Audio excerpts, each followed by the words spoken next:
السلام علیکم ورحمۃ اللہ وبرکاتہ۔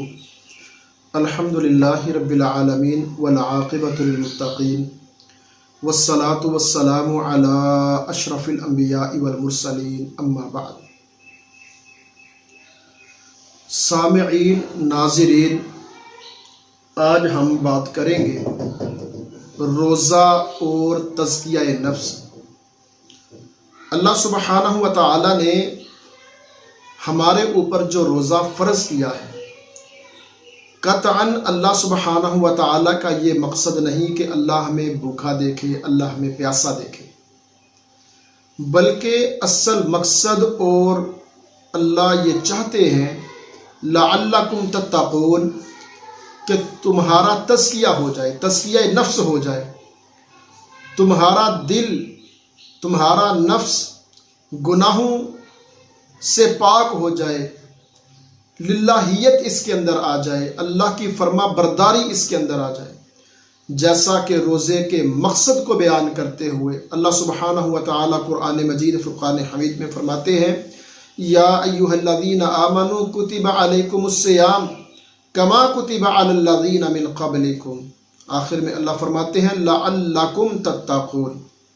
اللہ جی آپ چاہتے کیا ہے؟ اللہ کہتے ہیں لعلکم تتقون، تاکہ تم تقوی اختیار کر جاؤ۔ جب انسان اپنے نفس کا تزکیہ کر لیتا ہے، اپنے اندر تقوی پیدا کر لیتا ہے، تو انسان کو معرفت الہی حاصل ہو جاتی ہے، انسان کو ہدایت نصیب ہو جاتی ہے، انسان جہنم سے آزاد ہو جاتا ہے اور جنت کے اندر داخل ہو جاتا ہے۔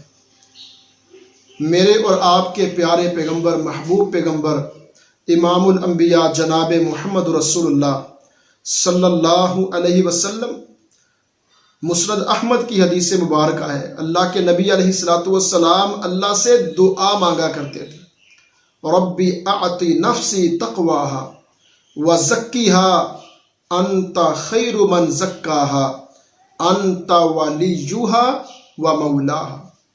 اے اللہ، اس نفس کو پاک کر دے، اے میرے پروردگار اس نفس کو پاک کر دے، اس کو اس کا تقوی عطا فرما دے، آپ ہی بہترین پاکی عطا کرنے والے ہیں، انت ولیہا و مولاہا، آپ ہی اس نفس کے ولی ہیں اور آپ ہی اس کے مددگار و مالک ہیں۔ ایک دوسرے مقام پر ہے، اللہ کے نبی علیہ الصلوۃ والسلام 4 چیزوں سے پناہ مانگا کرتے تھے۔ اللہ اکبر، تزکیہ نفس کتنی بڑی نعمت ہے۔ 4 چیزوں سے اللہ کے نبی علیہ الصلوۃ والسلام پناہ مانگا کرتے تھے۔ وہ 4 چیزیں کون سی ہیں؟ اللہم انی اعوذ بک من قلب لا یخشع، ومن دعاء لا یسمع، ومن نفس لا تشبع، ومن علم لا ينفع۔ اے اللہ میں 4 چیزوں سے تیری پناہ میں آتا، اور وہ 4 چیزیں کون سی ہیں؟ اللہم انی اعوذ بک من قلب لا یخشع، اے اللہ مجھے ایسا دل عطا نہ کرنا جو تجھ سے ڈرنے والا نہ ہو، مجھے وہ دل عطا کر جو آپ سے ڈرنے والا ہو، جس دل کے اندر آپ کا ڈر نہ ہو اس دل کو کیا کرنا۔ اللہ اکبر۔ ومن دعاء لا یسمع، اور ایسی دعا سے میں پناہ مانگتا ہوں جو سنی نہ جائے، جو قبول ہی نہ ہو۔ وَمِن نَفْسٍ لَا تَشْبَعْ، اور ایسے نفس سے پناہ مانگتا ہوں جو کبھی سیر نہ ہو۔ وَمِنْ عِلْمٍ لَا يُنْفَعْ أَوْ لَا يَنْفَعْ، اور ایسے علم سے پناہ مانگتا ہوں جو نفع بخشنا ہو۔ تو روزہ جو ہے یہ تزکیہ نفس کے لیے، جس طرح ایک حدیث مبارکہ میں آتا ہے، اللہ کے نبی علیہ الصلوۃ والسلام نے فرمایا کہ روزے دار اگر وہ گالی گلوچ کو نہیں چھوڑتا تو کوئی ضرورت نہیں ہے کہ وہ کھانا پینا چھوڑ دے، مطلب وہ کھائے پیے۔ اصل تو ہے تزکیہ نفس۔ اللہ کے حکم پر میں مغرب کی اذان تک رکا ہوا ہوں تو اللہ کا حکم مانتے ہوئے میں چغلی غیبت کو چھوڑ دوں، اللہ کا حکم، اللہ کا آرڈر مانتے ہوئے میں حرام کو چھوڑ دوں، اللہ کا حکم، اللہ کا آرڈر مانتے ہوئے میں ہر اس عمل کو ترک کر دوں کہ جس کے اندر اللہ کی نافرمانی ہے اور پیارے پیغمبر علیہ الصلاۃ والسلام کی نافرمانی ہے۔